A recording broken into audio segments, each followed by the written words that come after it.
Hello friends, അപ്പോൾ നമ്മുടെ ഒന്നാം ഘട്ട പണിക്ക് ശേഷം രണ്ടാം ഘട്ട പണിയിലേക്കുള്ള സംഭവങ്ങളാണ് കേട്ടോ അതൊക്കെ. ഒന്നാം ഘട്ടം എന്ന് പറയുന്നത് നമ്മൾ സ്കൂളിലേക്ക് വിടുന്നത് വരെ, മക്കളെ സ്കൂളിലേക്ക് കയറ്റി വിടുന്നതും ഏട്ടനെ ഷോപ്പിലേക്ക് വിടുന്നതും വരെയാണ് ഒന്നാം ഘട്ടം എന്ന് പറയുന്നത്. അതിൽ നമ്മൾ ബ്രേക്ക്ഫാസ്റ്റ് ഉണ്ടാക്കലും അവർക്കുള്ള ലഞ്ച് മേക്കിങ്ങും ലഞ്ച് പാക്ക് ചെയ്യലും അതൊക്കെ അതിൽ ഇൻക്ലൂഡഡ് ആണ് കേട്ടോ. രണ്ടാം ഘട്ടം എന്ന് പറയുന്നത് ഇതാണ്. എൻ്റെ രണ്ടാം ഘട്ടം തുടങ്ങുന്നത് മുറ്റടിയിൽ നിന്നാണ് കേട്ടോ. അതായത് പാറക്കുട്ടീനെ സ്കൂളിലേക്ക് വിട്ടതിന് ശേഷമാണ് നമ്മൾ മുറ്റടിക്കാനൊക്കെ തുടങ്ങുന്നത്. അവൾ 9:45 കേട്ടോ പോവുക. അത് കഴിഞ്ഞ് മുറ്റമൊക്കെ അടിച്ച് ക്ലീൻ ചെയ്ത് പിന്നെ നമ്മൾ അകത്തേക്ക് കയറി അടിക്കൽ, തുടയ്ക്കൽ, വാഷിങ് അതൊക്കെയാണ് രണ്ടാം ഘട്ട പണിയിലുള്ള സംഭവങ്ങൾ. അപ്പം ഇന്നിപ്പോൾ ഞാൻ പാറക്കുട്ടീനെ സ്കൂളിലേക്ക് ആക്കിയിട്ട് വന്നിട്ട് ആദ്യം തന്നെ മുറ്റടിക്കാനായിട്ട് നിന്നു കേട്ടോ. ഇപ്പം മുറ്റടിക്കാനൊക്കെ വെരി ഈസിയാണ്. കാരണം മുറ്റൊക്കെ ഇൻ്റർലോക്ക് ചെയ്തുകൊണ്ട് ഇപ്പോൾ ഒരു സുഖം കേട്ടോ അടിക്കാനായിട്ട്. മറ്റത് അതല്ല, ഞാൻ പറഞ്ഞില്ലേ, മുറ്റടിക്കാനൊക്കെ നിന്ന് നമുക്കൊരു ഭയങ്കര ഇറിറ്റേഷൻ, ഇതൊന്ന് കഴിഞ്ഞ് കിട്ടിയാൽ മതി എന്നാൽ. ഇപ്പം നല്ല സുഖമാണ് അടിക്കാനായിട്ട്. അപ്പോൾ അതുകൊണ്ട് വേഗം തീരും കേട്ടോ. പിന്നെ ഈ എംസാൻഡ് എന്തൊക്കെ കണ്ടില്ല, അതവർ കുറച്ച് ദിവസം അങ്ങനെ കിടക്കട്ടെ, അതിനിടയിലേക്കൊക്കെ ഇറങ്ങി പോയിട്ട് അതൊന്ന് സെറ്റായിട്ട് വേണം പെയിൻറ്റ് ചെയ്യാനെന്ന് വിചാരിച്ചിട്ടാട്ടോ അത് ഇങ്ങനെ ഇട്ടിട്ടുള്ളത്. അപ്പം ഞാൻ പറ്റുന്നിടത്തോളം എംസാൻഡ് അതിൻ്റെ ഉള്ളിലേക്ക് ആക്കി ഇങ്ങനെ കൊടുക്കാറുണ്ട് കേട്ടോ. അതിന് വേണ്ടിയിട്ടാണ് ഞാൻ ഈ പ്ലാസ്റ്റിക് ചൂല് എടുത്തിട്ടുള്ളത്.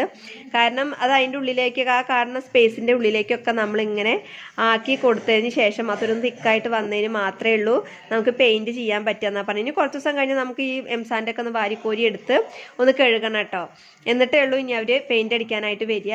പിന്നെ ഞാനിത് അതിൻ്റെ സൈഡിൽ കൂടെ ഇപ്പോൾ കഴിഞ്ഞ ഞായറാഴ്ച കഴിഞ്ഞതാണ് പണി. പക്ഷേ എന്നാലും നമ്മളിപ്പോഴും നനച്ച് കൊടുക്കുന്നുണ്ട് കേട്ടോ. അപ്പം ഞാൻ വെച്ചെന്നാൽ പിന്നെ ഇന്നും കൂടി ഒന്ന് നനച്ച് കൊടുക്കാമെന്ന്. സൈഡിൽ കൂടെ അവർ ജോയിൻറ്റ് ചെയ്തിട്ടുണ്ടല്ലോ സിമെൻറ്റ് വെച്ചിട്ട്. അപ്പോൾ അതൊക്കെ ഒന്ന് സെറ്റാക്കി ഒന്ന് നനച്ച് കൊടുക്കാമെന്ന് വിചാരിച്ചു. കൂടെ നമ്മളെ ചെടി ഒന്ന് നനയ്ക്കാമെന്ന് വിചാരിച്ചു കേട്ടോ. പിന്നെ ചെടീൻ്റെ മുകളിൽ കൂടെയൊക്കെ ആകെ പൊടിയായിരുന്നു. അപ്പം ഞാൻ ആകെ മൊത്തം അതിൻ്റെ ഒരു മുകളിൽ കൂടെ ലീഫിലൊക്കെ നിറയെ വെള്ളമാക്കി കൊടുത്ത് അവരൊക്കെ ഒന്ന് കുളിരണിയിപ്പിച്ച് നിർത്തി കേട്ടോ. കണ്ടില്ലേ, അതിനുള്ളിൽ, അതായത് കഴുങ്ങിൻ്റെ ഉള്ളിൽ നിൽക്കുന്ന തുളസിയിലൊക്കെ നിറയെ മണ്ണാണ്.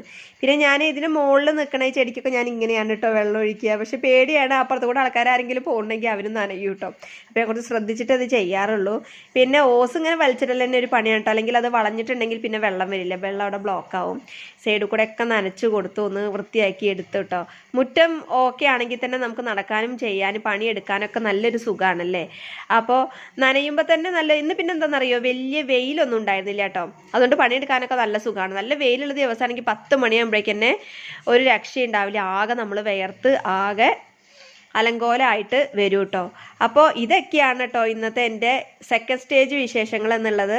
അപ്പോൾ എല്ലാവർക്കും വീഡിയോ ഇഷ്ടമെങ്കിൽ ലൈക്ക് ചെയ്യാനും ഷെയർ ചെയ്യാനും സബ്സ്ക്രൈബ് ചെയ്യാനും മറക്കരുത്. അപ്പോൾ tata, bye bye, see U.